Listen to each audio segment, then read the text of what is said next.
जय हिंद। आप सभी को सत नमन। इस वीडियो में हम लोग पर्यावरण कन्वेंशन की श्रृंखला को लेकर चलेंगे। जितने भी कन्वेंशन हैं पर्यावरण से संबंधित, उन सभी को हम लोग इसके अंतर्गत पढ़ेंगे। पहला जो कन्वेंशन है उसका नाम है अस्थायी कार्बनिक प्रदूषक।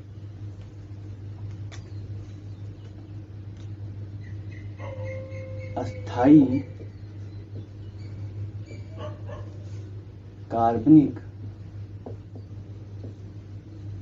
कार्बनिक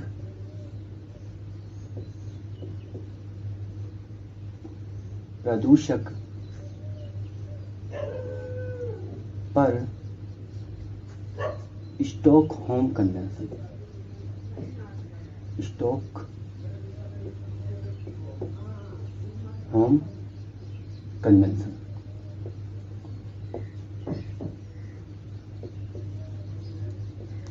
ये आपको याद रखना है। स्टॉकहोम कन्वेंशन 2001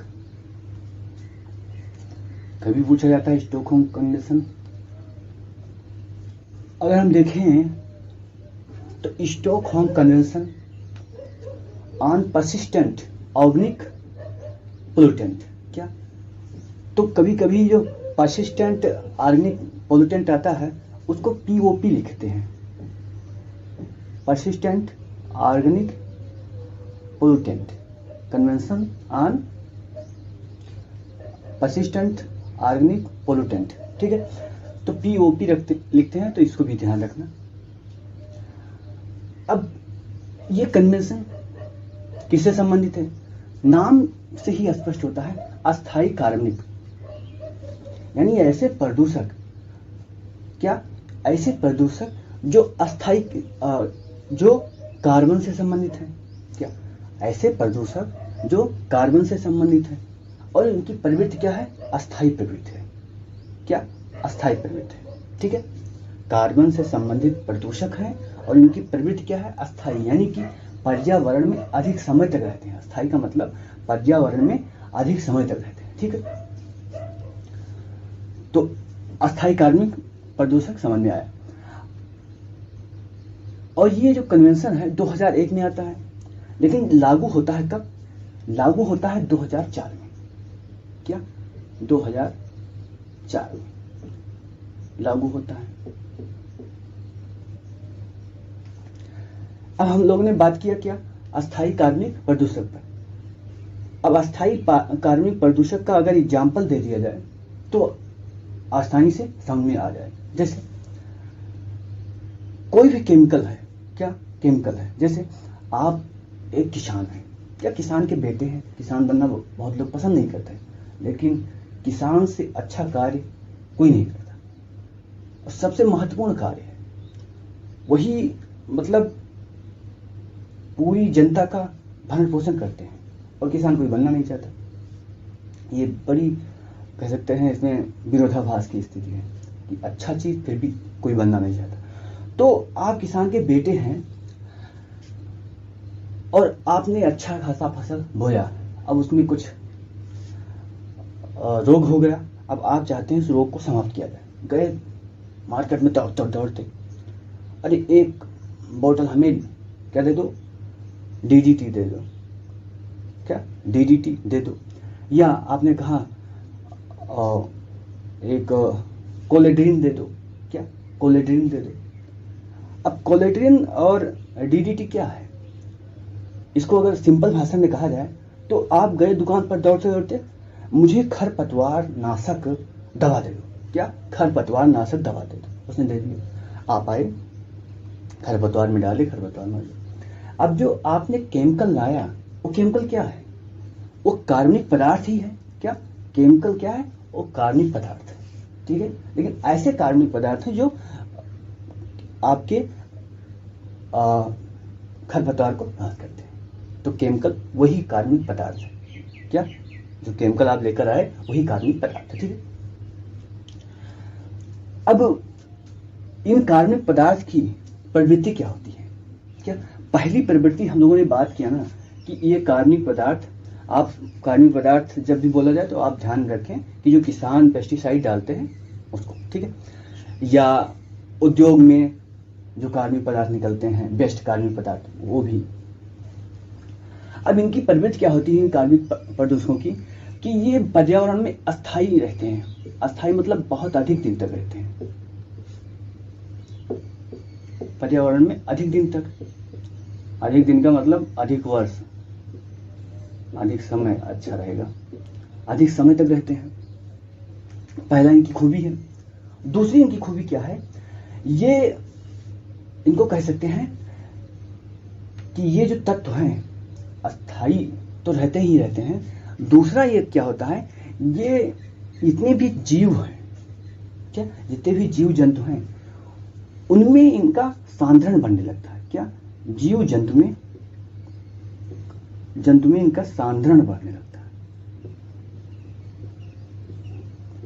या सिंपल भाषा में कहें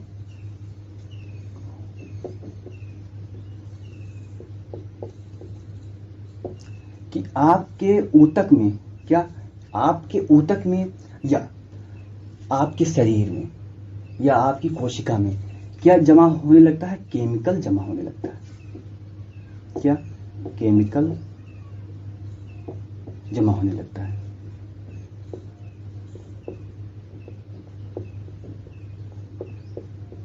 आपके शरीर में क्या होता है, केमिकल जमा होने लगता है, ठीक है।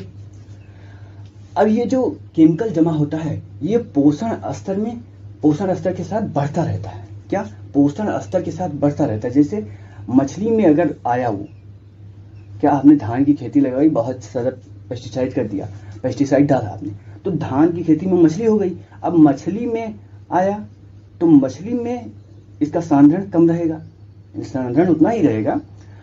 अब गया कहाँ, मनुष्य,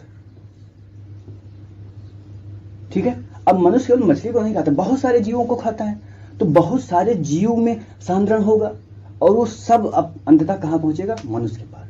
तो मनुष्य आज क्या बनता जा रहा है, केमिकल फैक्ट्री। क्या केमिकल फैक्ट्री, या कहते हैं केमिकल स्टोरेज फैक्ट्री बोल सकते हैं। सारा कुछ वहां पर जमा हो रहा है और ये मनुष्य में नहीं सारे जीवों में हो गया है। मनुष्य करे क्या, सारे जीवों में हो गया। कोई भी चीज खाओगे उसमें आपको केमिकल मिलेगा और केमिकल आपके शरीर में क्या जमा हो रहा है।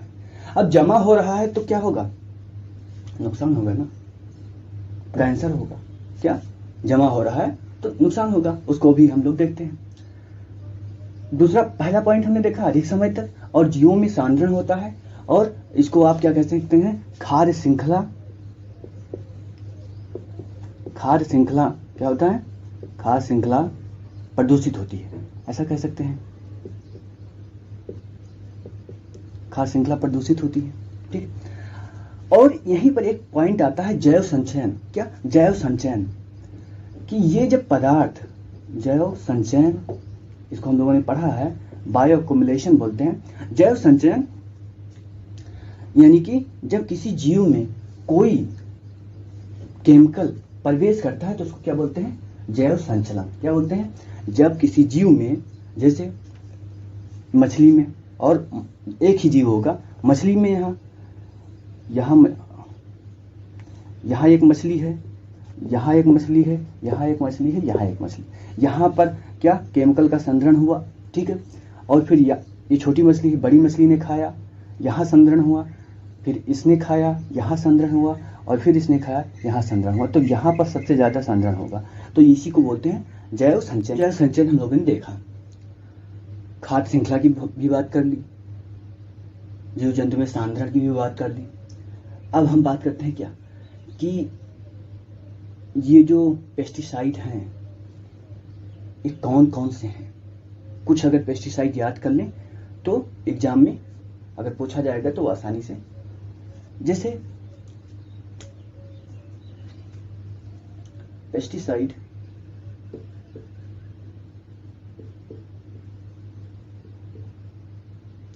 ये ऐसे पेस्टिसाइड हैं जिनको क्या समाप्त करने का इस कन्वेंशन में लक्ष्य है, कि इसको समाप्त कर दिया जाए, यानी कि इनका प्रयोग बंद कर दिया जाए, ठीक है। पहला जो पेस्टिसाइड है उसका नाम है एल्ड्रिन। क्या? पहला जो पेस्टिसाइड है उसका नाम है एल्ड्रिन। दूसरा हम लोगों ने डीडीटी पढ़ा ही, क्या? डीडीटी के बारे में हम लोगों ने जाना ही। अगला जो है उसको बोलते हैं एंड्रिन। क्या? एंड्रिन।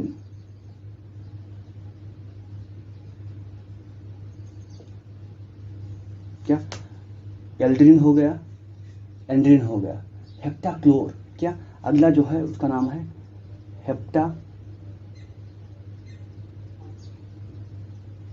हेप्टाक्लोर।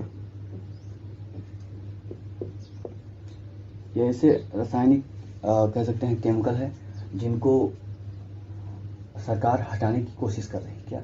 सरकार हटाने की कोशिश कर रही है, यानी समाप्त करने की कोशिश कर रही है।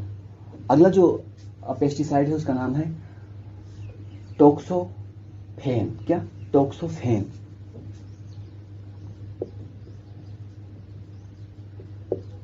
टोक्सोफेन।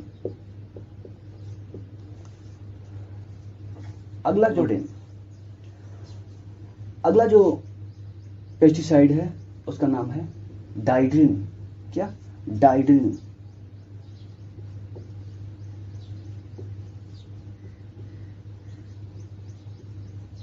डाइड्रिन।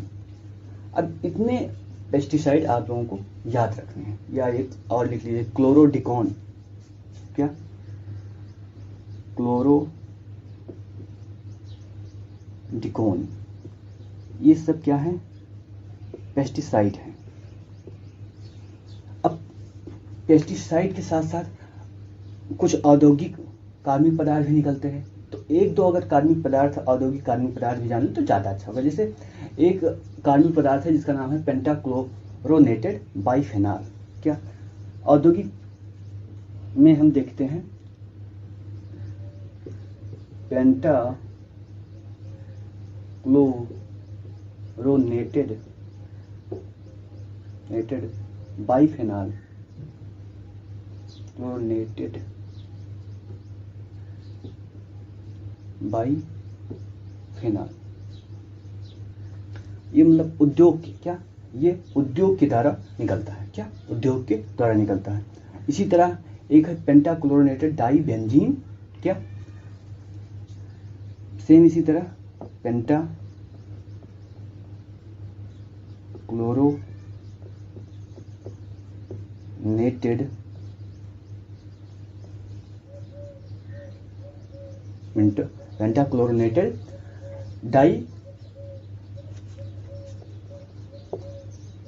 डाइबेंजीन,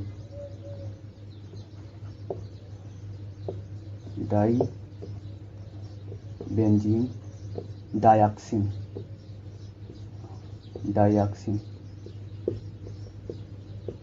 ये औद्योगिक प्रकार के कार्बनिक पदार्थ हैं। क्या? औद्योगिक प्रकार के कार्बनिक पदार्थ हैं। ठीक। अब ये जो पीओपी है, ये अगर हम देखें कि मनुष्य में क्या क्या रोग उत्पन्न करता है, क्या क्या रोग उत्पन्न करता है, जैसे लगभग सारे रोग आप कह सकते हैं, लेकिन कुछ का आप नाम लिख सकते हैं। कैंसर। क्या? कैंसर। एलर्जी। क्या? कैंसर हो सकता है, एलर्जी हो सकता है। Nervous system. क्या? आपका नर्वस सिस्टम जो है कमजोर हो सकता है। प्रतिरोधक क्षमता कमजोर हो सकती है। कोई भी रोग हुआ उसी रोग से मर जाओगे। प्रतिरोधक क्षमता समाप्त हो सकती है। और नपुंसकता। क्या? नपुंसकता हो सकती है। तो यानी कि अधिकांश रोग, आप कुल मिला के अधिकांश रोग इससे हो जाते हैं। ठीक है। अब ये जो कन्वेंशन है, अब इस कन्वेंशन के अगर लक्ष्य को हम देखें, क्या लक्ष्य को, तो लक्ष्य लगभग सभी कन्वेंशन के उसके नाम से ही क्या हो जाते हैं। जैसे उद्देश्य इसके देखें तो कार्बनिक पदार्थ, तो पहला क्या है? कार्बनिक पदार्थों, इन कार्बनिक पदार्थों को क्या किया जाए? उत्पादन कम किया जाए, या कार्बनिक पदार्थों पर रोक। पहला लक्ष्य यही आप कह सकते हैं। कार्बनिक पदार्थों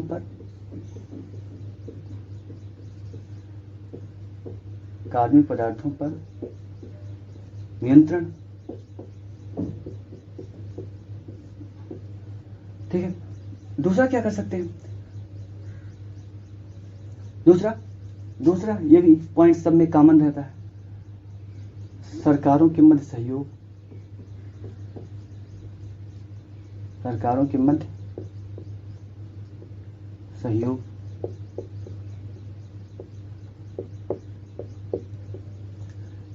एक लक्ष्य और जो लगभग कॉमन रहता है कि कार्बनिक पदार्थों का नियंत्रण, ये तो इससे आ गया, कार्बनिक पदार्थों पर नियंत्रण, सरकारों के मध्य सहयोग।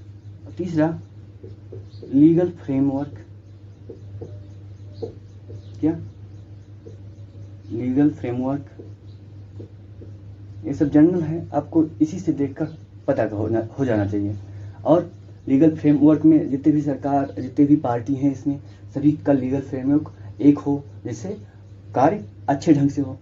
और पर्यावरण संरक्षण,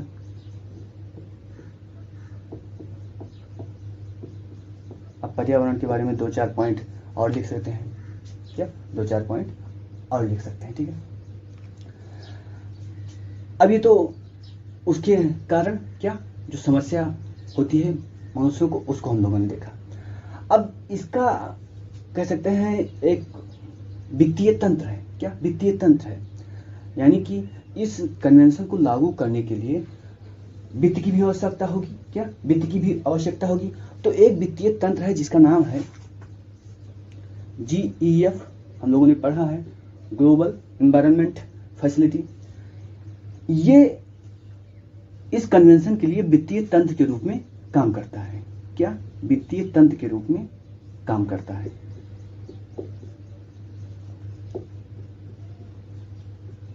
यानी अगर देश अच्छा कर रहे हैं तो उनको फाइनेंस दिया जा सकता है इसको कम करने के लिए। ठीक है, अगला एक संस्थान है जिसका नाम है यूनिडो। आप लोग इसको देखिएगा, यूनिडो को, United Nation Industrial Development Organization. ये भी क्या करता है, ये भी विकासशील देशों को क्या देता है, ऋण देता है या उन्हें मदद करता है कि जो इसके जो POP कह सकते हैं, स्टॉकहोम कन्वेंशन है, इसको लागू करे, क्या इसको लागू करे, इसके बारे में जो कदम बताए गए हैं उन कदम को उठाए, तो यूनिडो भी क्या विकासशील देशों का हेल्प करेगा। ठीक है, तो हम लोगों ने लगभग इस कन्वेंशन में सब कुछ देख लिया। बचता है एक कि भारत इसका सदस्य है कि नहीं, तो भारत इसका सदस्य है, क्या भारत इसका सदस्य है। और भारत इसमें अगर देखें तो 2000, अगर हम यहाँ पर पॉइंट करें तो भारत ने 2002 में ही इस पर क्या कर दिया, साइन कर दिया था, यानी इस कन्वेंशन पर 2002 में ही में साइन किया। ठीक है, और 2006 में रेटिफाई किया।